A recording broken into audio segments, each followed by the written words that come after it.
What's going on, guys? My name is Zed and welcome to this video. This is last week I watched number 20 and this is going to be a milestone episode for me. So I had this idea a couple of days back and I thought, you know what, maybe I'll wait until 2021. And I thought, you know what, I'm just going to do it right now. We're just going to jump right in the middle of it, right as we're entering the 7th month of this year. And so I spent the last 2.5 hours, maybe 3 hours, writing down every single movie I have seen this year, totaling 214 different movies. It has been incredibly eye-opening to see how taxing handwriting actually has become, because I just don't do it anymore. Now, this is a close-up of the current page I am working on, leaving off with Cape Fear. It has the name of the movie and then my star rating, and it's crazy to me. 214 movies, which I knew the total, as I have a Letterboxd account that keeps a list for me. But since I started last week I Watch, which was February 24th, 2020, I have watched and reviewed 164 movies. So I had set a goal for myself at the beginning of 2020 to watch 300 movies. Now at the end of 2019, I think I got up to like 230, 250 movies, and I thought, you know what, add another 50 to that. I think that will, be a good total amount. Well, right at the end of June, I'm up to 214 as of this moment, not even counting what's going to happen this week. And I think 300 might not be, well, it might not be a good enough goal. So I think I'm going to go with 400 movies as my goal, because I already have an idea of what I want to do next year. And since I have, like 6 months or 5 months left or 6 months left, whatever, I kind of think I'm gonna go past the 300 mark here pretty shortly. So with all that being said, let me take you over to the lists and show you what I have going on. All right, so I have the lists on the back of my door, so here we go. Starting off with the first movie I watched this year, which was Willy Wonka and the Chocolate Factory, and you go all the way down, and this page ends off at 104, and then we start back up here and you go all the way down, and then this stops off at Kingdom of the Crystal Skull. And then right here in this envelope I have saved all of the sticky notes that I've picked out of my Tom bucket. So those are all Tom's picks. They're all on this list too.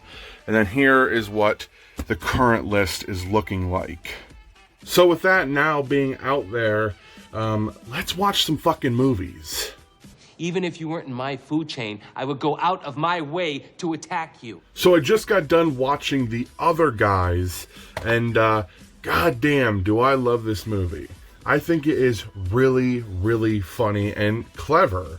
There are a lot of really iconic jokes, I feel like, as a fan of 2010s comedy. Starting off with the tiger tuna battle at the beginning, to the quiet fight at the funeral, the car covered in cocaine, Big Mike and the boys, the running joke that Marky Mark can't believe that somebody like Will Ferrell can get somebody like the beautiful Eva Mendes, which I feel like that joke ran its course kind of like during its like second go around, but they continue to use that same joke like 5 or 6 times throughout the movie. I also love when Eva Mendes and Will Ferrell are in an argument and Eva Mendes' character is sending out her mother to deliver her dirty messages. I love the whole Gator bit where Will Ferrell's a pimp. There's just so many great moments in this movie, and it's very dry humor, and I really like that. So The Other Guys, 4 out of 5 stars.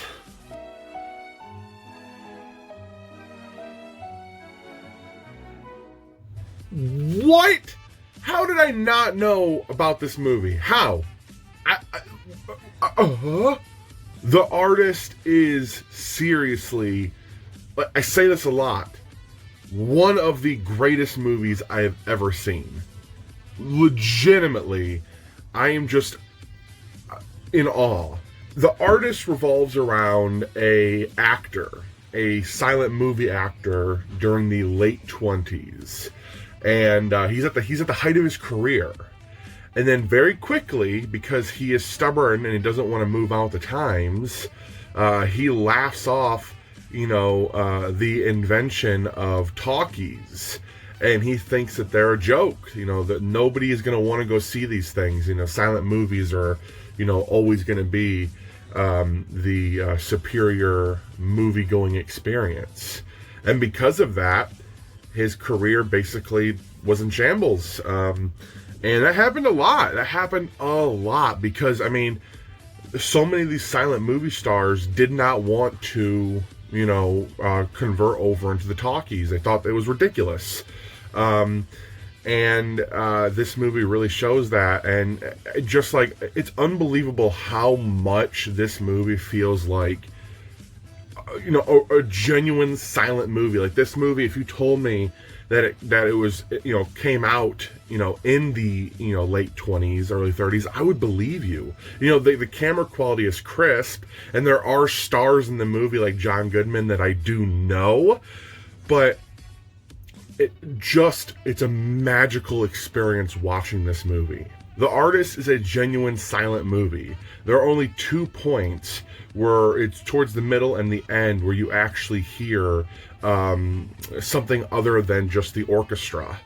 And I love that. It's also in a 1:33 aspect ratio, which I also really, really like.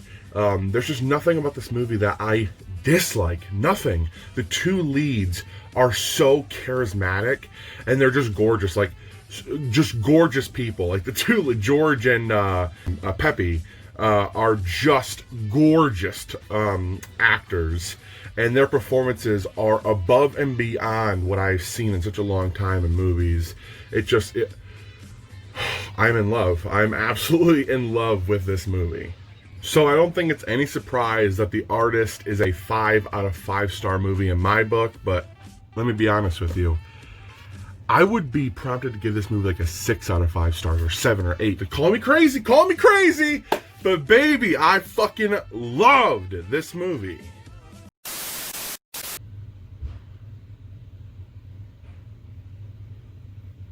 That have to do with perspective, but how about we don't do that? What are you doing?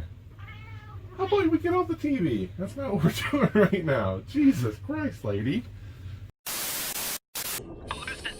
We made it. Oh my god, am I fucking stressed out. So I got done watching 47 Meters about an hour ago, and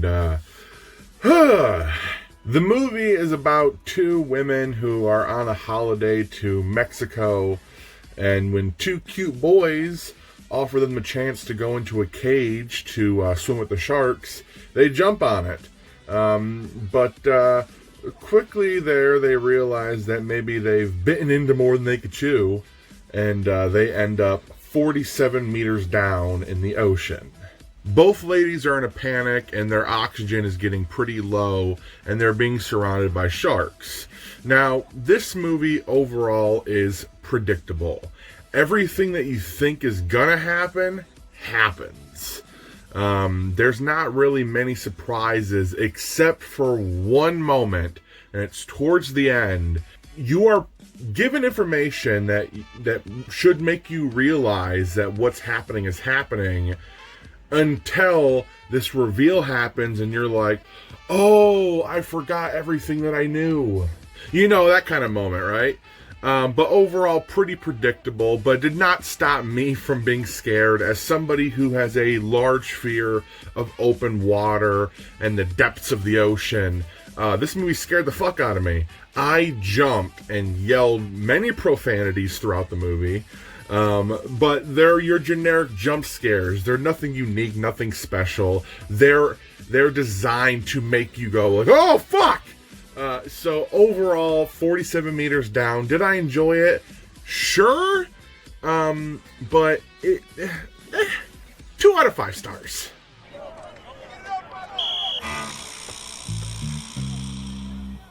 Alright, so I need to start being better at doing shorter reviews. So, Invincible.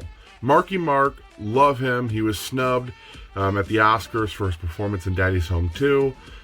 Invincible is pretty good. It's enjoyable, but usually with underdog stories, as somebody who's not a fan of sports, I know next to nothing, but I enjoy sports movies, I usually end up clapping and getting teary-eyed at the end because I'm like, oh my god, they're finally, being recognized as this, whatever it is, whatever the story's about. But this movie I didn't, because I didn't know it ended. I was kind of expecting a little bit more during its final scenes, and then all of a sudden I was like, oh, the credits are rolling. Okay, interesting. But overall, it's pretty good. I definitely cheered more when Vince kissed, what was her name? Elizabeth Banks' character than I did at the end. So I guess for that, it's just an average movie. It's 3 out of 5 stars. My name is Dalton Russell. Pay strict attention to what I say because I choose my words carefully and I never repeat myself. So I genuinely don't know what to feel about this movie. Inside Man was pretty good, but I'm kind of left a bit like, okay. So the reason I watched this movie, I actually had this picked out in a stack a couple of weeks ago to watch. I didn't end up getting to it, but I was scrolling through Netflix, and when you stop on something like a thumbnail for too long and it starts playing, a scene from the movie. Well, I watched the opening scene with the I guess the lead bad guy, and I was like, oh, this is interesting. I really like this opening. This is, I don't know, I'm just very, very intrigued. And then I watched 2 hours of... okay. Okay. It's okay. 3 stars? I'm a small reporter from Rolling Stone magazine that's in town to do an exclusive interview with Michael Jackson that's going to be picked up by every major magazine in the country. I was going to call the article, Michael Jackson is sitting on top of the world. I can't help but draw comparisons between this movie and one of my all-time favorite movies, Ferris Bueller's Day Off. Beverly Hills Cop is about this guy, played by Eddie Murphy. His character is called Axel, and he's basically the coolest cop ever. He's slick, he's smooth, super lucky, charismatic. He can get himself out of any situation. He can get himself into any situation. He's just awesome. He's just really, really cool. And Eddie Murphy pulls it off because that's just kind of who Eddie Murphy is. I really enjoyed this movie. I was a bit confused at first where it was going to go because it kind of starts off pretty heavy, but I genuinely and thoroughly enjoyed it. I think my favorite scene in this movie was when Axel Foley is trying to get into a restaurant, because I couldn't help but draw comparisons to the scene from Ferris Bueller's Day Off when Ferris is trying to get Stallone and Cameron into a restaurant while he basically disguises himself as the Sausage King of New York. And in this movie, Axel Foley is basically a lover of the top dog in the city, and he just wants to tell him that he might need to go to his doctor and get his private parts checked out. And I like that scene just because it reminded me so much of Ferris Bueller's Day Off, but also it's just a genuinely funny scene.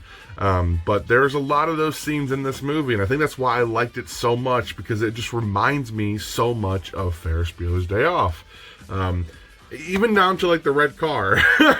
So, Beverly Hills Cop, 4 out of 5 stars. And the world's gonna know your name. What's your name? Alexander Hamilton. My name is Alexander Hamilton. So Hamilton was just released on Disney Plus, and I finally have gotten a chance to see what everyone has been talking about, and fucking wow. To keep this review short and sweet, the music is incredible.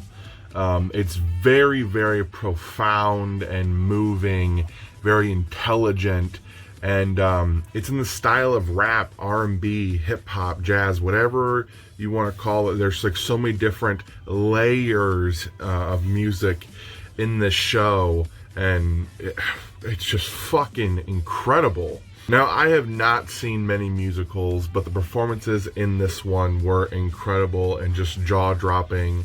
I laughed, I cried, I cheered, I learned a thing or two, and it's a fucking good time. 2 hours and 40 minutes that go by like that.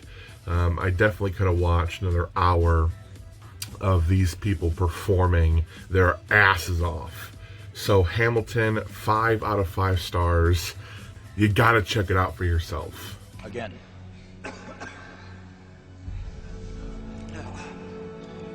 Michael Ruzioni! So right off the bat, before I get into the review, I do have to share some news that I found out while researching this movie after it finished. So the character I was really attached to, the character I liked the most in this movie, was Jack O'Callahan. And I found out that the actor who played him, Michael Mantenuto, ended up committing suicide in 2017, and that really bummed me out. That was really sad to read. So I just wanted to say rest in peace, and I really enjoyed you in this movie. So I'm not much of a sport fan, but I absolutely love sport movies, and Miracle was a lot of fun. I've actually not seen a lot of hockey movies, and I guess I'm a hockey fan. I mean, I grew up watching hockey games with my grandpa. He was a big Red Wings fan, or he still is a big Red Wings fan. And I enjoyed the sport then, but I actually felt like I understood it. There's a lot of sports that I watch, like baseball, basketball, football, that I just don't get. They're entertaining to watch, I suppose, but when it comes to comprehending what's actually happening on the field or the court or the whatever, I don't know.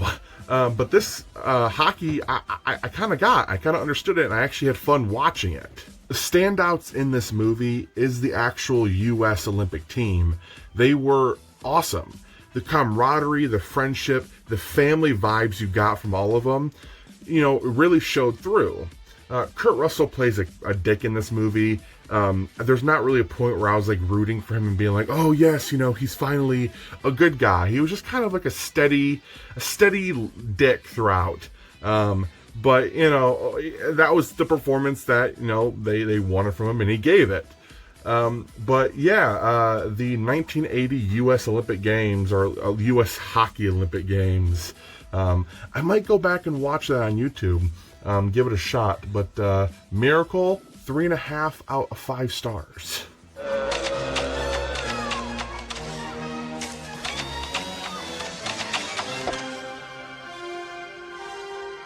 So I just got done watching Total Recall, and I want to say right off the bat that this movie was way ahead of its time.